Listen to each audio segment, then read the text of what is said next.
ஹல்லேலூயா. மே மாதத்தினுடைய முதலாவது நாளில் ஆண்டவருடைய வார்த்தையை இந்த மாதத்தில் ஆண்டவர் நமக்கு கொடுக்கிறதான வாக்குத்தத்தத்தை இன்றைக்கு தியானிக்க இருக்கிறோம். இந்த நாளிலையும் கூட ஆண்டவர் நமக்கு சொல்கிறதான வார்த்தை யோசுவா 1ஆம் அதிகாரத்தில் 9வது வசனம். நான் உனக்கு கட்டளையிடவில்லையா? பாலங்கொண்டு திடமனதாயிரு, திகையாதே, கலங்காதே, நீ போகும் இடமெல்லாம் உன்னோடு இருக்கிறார் என்றார். ஹல்லேலூயா. இங்கே பார்க்கும்போது ஆண்டவர் அன்றைக்கு மோசேயோடையே கூட சுற்றி கொண்டிருந்து மோசே செய்கிறதையெல்லாம் கவனித்து கொண்டிருந்ததான அந்த யோசுவா திடீரென்று மோசே தன்னை விட்டு பிரிந்து போனதை கண்டு திகைக்கிறார், கலங்குறார். இத்தனை பேர், லட்சக்கணக்கான 25 லட்சத்துக்கு மேற்பட்ட ஜனங்களை எப்படி நான் வழி நடத்துவேன்?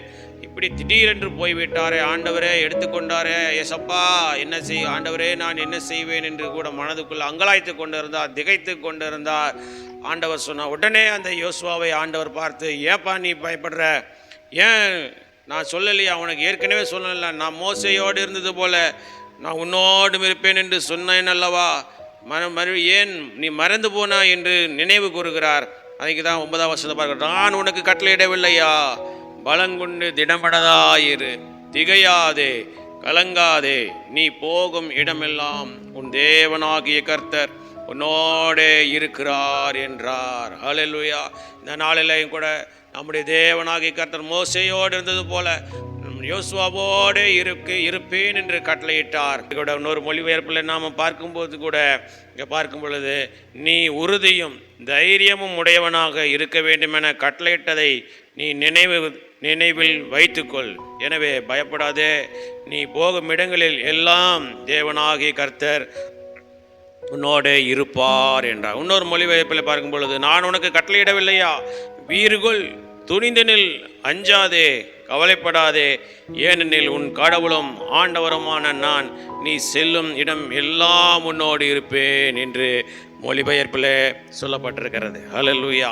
இந்த நாளிலையும் கூட ஆண்டவர் சொல்லுகிறார், நீ அஞ்சாதே, வீறு கொண்டு எழு, துணிந்து நில், கவலைப்படாதே. ஏனென்றால் உன்னோடு இருக்கிறவர் யார்? நான் இருக்கிறேன். ஆண்டவராகிய நான் இருக்கிறேன். உன் தேவனாகிய கர்த்தர் நான் இருக்கிறேன். சேனைகளின் தேவனாகிய கர்த்தர் நான் இருக்கிறேன்.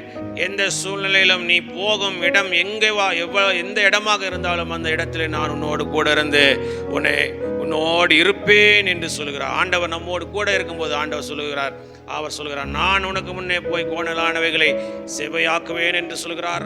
மோசேக்கு ஆண்டவர் சொன்னார், நான் உன்னோடு கூட இருந்து நான் செய்யும் காரியம் பயங்கரமாக இருக்கும் என்று சொல்லி மோசேக்கு அன்னைக்கு கட்டளையிட்டார். அதுபோல கிதியோனுக்கு சொன்னார், பராக்கிரமசாலியே, கர்த்தர் உன்னோடே இருக்கிறார், உனக்கு இருக்கிற இந்த பலத்தோடே போ என்று சொல்லி ஆண்டவர் கிதியோனை பார்த்து சொன்னார். இன்றைக்கும் யோசுவாவை பார்த்து சொல்கிறார், திகையாதே, நீ பலங்கொண்டு திடமனதாயிரு, உறுதியோடு இரு, தைரியமாயிரு, வீறு கொண்டு எழு என்று ஆண்டவர் சொல்லுகிறார்.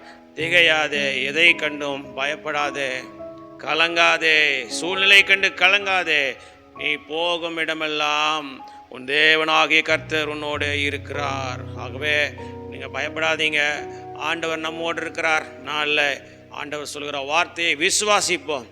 ஆண்டவர் என்னோடு இருக்கிறார், நான் பலங்கொண்டு திடமனதாக இருப்பேன், நான் கலங்க மாட்டேன், நான் திகைக்க மாட்டேன். ஏனென்றால் என் தேவன் என்னோடு இருக்கிறார். என்னை பலப்படுத்துகிறவர், என்னை தைரியப்படுத்துகிறவர், என்னை மகிழ்ச்சியாக்குகிறவர் என்னோடு இருக்கிறார். போகும் இடமெல்லாம் என்னோடு இருக்கிறார். நான் வரும்போதும் கர்த்தர் என்னோடு இருந்து முன்னும் பின்னும் என்னை காக்கிறவராக இருக்கிறார் என்று சொல்லி விசுவாசிப்போம். கர்த்தர் நம்மோடு கூட இருந்து யோசுவாவை அன்றைக்கு கூட யோசுவாவை கூட நம்ம பார்க்கும் பொழுது, யோசுவா ஆசீர்வதிக்கப்பட்டதற்கு, யோசுவாவை ஆண்டவர் தெரிந்து கொள்வதற்கு முக்கியமான ஒரு காரணத்தை நாம் பார்க்கும்பொழுது, கிராமத்தில் 33ஆம் அதிகாரத்தில் 11ஆம் வசனத்தில் பார்க்கும்போது கூட அங்கே பார்க்கிறோம், ஒருவன் தன் சிநேகிதனோட பேசுவது போல கர்த்தர் மோசையோட முகமுகமாய் பேசினார். பின்பு அவன் பாளையத்துக்கு திரும்பினான்.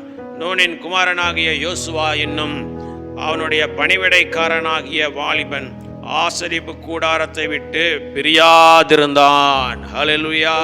அன்றைக்கு யோசுவா எப்படி இருந்தான்? மோசேயினுடைய பணிவிடைக்காரனாய் இருந்தான். அவன் மோசையோடு ஒட்டி கொண்டிருந்தான். மோசை என்னென்னலாம் செய்கிறார், ஆண்டவர் ஒரு சிநேகிதனை போல பேசுகிறதை அந்த யோசுவா உற்று கவனித்தான். இப்படி நம்ம எஜமானோடு பேசுகிற தேவன் என்னோடு பேசுவாரா என்று கூட அவன் அங்கலாய்த்திருக்கலாம். அவன் ஒரு வாஞ்சையோடு எங்கள் எஜமானோடு பேசுகிறீங்களே, என்னோடு பேசுங்க அப்படின்னு கூட அவன் கூடையே இருந்திருக்கலாம். அல்லது ஒரு எதிர்பார்ப்பு இல்லாமல் ஆண்டவருக்கு பணிவிடை செய்து கொண்டிருந்தான். ஆண்டவரால் அபிஷேகம் பண்ணப்பட்டதான அந்த மோசையை ரொம்பவும் கனப்படுத்தினார் என்று பார்க்கிறோம். அதைத்தான் சொல்ல, கர்த்தர் மோசையோடு முகமுகமாய் பேசினார். பின்பு அவன் பாளையத்துக்கு திரும்பினார். நூனின் குமாரனாகிய அவரோ மோசையோ அவர் பாளையத்துக்கு போனார். ஆனால் நூனின் குமாரனோ யோசுவா இன்னும் அவனுடைய பணிவிடைக்காரனாகிய வாலிபன் ஆசரிப்பு கூடாரத்தை விட்டு பிரியாதிருந்தான். அந்த ஆண்டவருடைய ஆலயத்தை விட்டு அவன் பிரியாமல் இருந்தான் என்று பார்க்கிறோம். அவர் மோசே சொல்லிட்டு போகிற காரியத்தை அப்படியே செய்கிறவனாக இருந்தார் என்று பார்க்கிறோம். ஆகவே நமக்குள்ளே இருக்கிற காரியம் நாம் ஆசீர்வதிக்கப்பட வேண்டும் என்றால் மோசேயை போல யோசுவாவை தெரிந்து கொண்டதன் முக்கியமான காரணம் மோசே சொன்னபடியெல்லாம் கீழ்ப்படிந்தார். மோசேயை போலையே அவர் நடக்க வேண்டும் என்று பிரயாசப்பட்டார். அது மாத்திரமல்ல, அவர் தேவனுடைய ஆலயத்தை விட்டு பிரியாதிருந்தார் என்று பார்க்கிறோம். இந்த நாளிலேயும் கூட அந்த வார்த்தையை கேட்டிருக்கிற ஒவ்வொரு பிள்ளைகளை ஆண்டவர் பார்த்து சொல்கிறார், ஆண்டவருடைய ஊழியக்காரருக்கு நீங்கள் அடங்கி இருக்குங்கள். அவர்களுடைய வார்த்தையை அவர்கள் ஆண்டவர் சொல்லுகிறதான் ஆண்டவருடைய வார்த்தைக்கு நீங்கள் செவி கொடுங்கள்.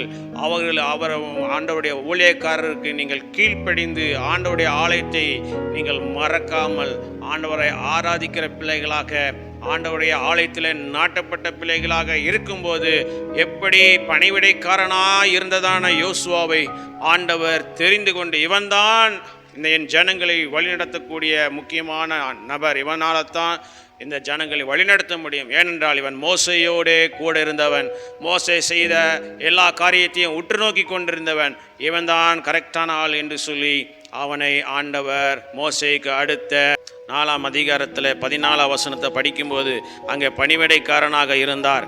இங்கே பார்க்கும் பொழுது, அந்நாளிலே கர்த்தர் யோசுவாவை இஸ்ரவேலின் கண்களுக்கு முன்பாகவும் மேன்மைப்படுத்தினார். அவர்கள் மோசேக்கு பயந்திருந்தது போல அவனுக்கும் அவன் உயிரோடு இருந்த நாளெல்லாம் பயந்திருந்தார்கள். ஹல்லேலூயா. இங்கே பார்க்கும் பொழுது யோசுவா அன்றைக்கு பணிவிடைக்காரனாக இருந்தார். அப்பொழுது மனுஷரால் கண்டுக்கப்படாத ஒரு பணிவிடைக்காரனாக, வேலைக்காரன் மாதிரி இருந்தார். ஆனால் ஆண்டவர் நினைத்தருளினார். மோசேயை கொண்டு அந்த யோசுவாவை ஆண்டவர் அபிஷேகம் பண்ணினார். அது மாத்திரமல்ல, யோசுவாவை நினைந்தருளினார். அப்பொழுது ஆண்டவர் மேன்மைப்படுத்தும் போது, ஆண்டவர் அழைத்து அந்த யோசுவாவை மேன்மைப்படுத்தின போது, அந்த யோசுவாவை ஆண்டவர் சொல்கிறார் எப்படி பண்ணினார். அந்நாளில் கர்த்தர் யோசுவாவை சகல இஸ்ரவேலரின் கண்களுக்கு முன்பாகவும் மேன்மைப்படுத்தினார். அவர்கள் மோசேக்கு பயந்திருந்தது போல அவனுக்கும் அவன் உயிரோடு இருந்த நாளெல்லாம் பயந்திருந்தார்கள். ஹல்லேலூயா. இந்த நாளிலையும் கூட அப்படி ஆண்டவர் நம்மை ஆசீர்வதிக்க வேண்டும் என்றால் மோசையோடு கூட இருந்து மோசே செய்த எல்லா காரியங்களையும் யோசுவா உற்று நோக்கினவனாக இருந்தான். மோசே சொன்னதான காரியங்களுக்கெல்லாம், தேவ காரியங்களுக்கெல்லாம் அவன் கீழ்ப்படிந்தவனாக இருந்தான் என்று பார்க்கிறோம். அப்படி இருந்ததான அந்த யோசுவாவை ஆண்டவர் எல்லா சமஸ்த இஸ்ரவேலுக்கும் அவர் பார்க்கும் பொழுது வழி நடத்தக்கூடிய ஒரு தலைவனாக மாற்றினார் என்று பார்க்கிறோம். ஆண்டவரோ அதுக்கு காரணம், முக்கியமான காரணம், ஆண்டவருடைய ஆலயத்தை விட்டு பிரியாமல் இருந்தார். ஊழியக்காரனுக்கு பணிவிடை செய்கிறவனாக இருந்தார் என்று பார்க்கிறோம். அப்படிப்பட்டதான யோசுவாவை ஆண்டவர் பெரிய தலைவனாக மாற்றினது போல உங்களையும் ஆண்டவர் மாற்றுவார். இதற்கு முக்கியமான காரணம், ஆலயத்தை மறக்கக்கூடாது, ஆலயத்தை விட்டு பிரியக்கூடாது. ஊழியக்காரர் சொல்வதுதான் ஆண்டவருடைய வார்த்தைக்கு நாம் கீழ்ப்படிந்து நடக்கிறவர்களாக இருக்கும்போது ஆண்டவர் நிச்சயமாக நம்மை உயர்த்துவார், நம்மை பலப்படுத்துவார், நம்மை மேன்மைப்படுத்துவார். நம்ம கொண்டு எல்லா ஜனங்களும் பயப்படும்படியாக மோசேக்கு பயந்திருந்தது போல அவனுக்கும் அவன் உயிரோடு இருந்த நாளெல்லாம் பயந்திருந்தார்கள் என்று பார்க்காத போல நம்மையும் ஆண்டவர் உயர்த்துவார், மேன்மைப்படுத்துவார். நீங்கள் இப்படியே இருக்க போவதில்லை. ஆண்டவர் உயர்த்த போகிறார், நிச்சயமாக ஆசீர்வதிக்க போகிறார். ஆண்டவரை விசுவாசிங்க. கர்த்தர் நம்மோடு கூட வந்து பெரிய காரியத்தை செய்ய வல்லமுள்ள தேவனாக இருக்க அந்த நாளில் கூட அந்த வார்த்தையின்படி நம்மை ஆஸ்வதிப்பாராக.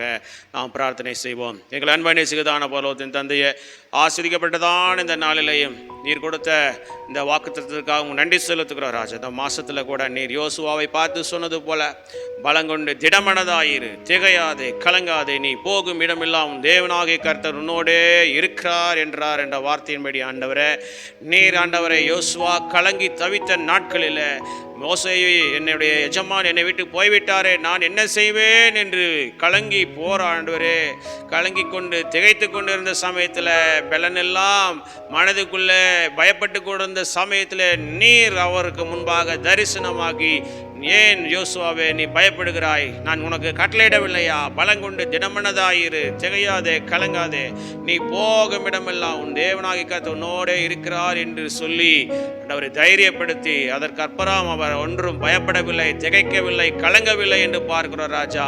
அந்த யோசுவாவை கொண்டு பெரிய காரியங்களை செய்த தேவன் எங்களை கொண்டு பெரிய காரியத்தை செய்வீராக.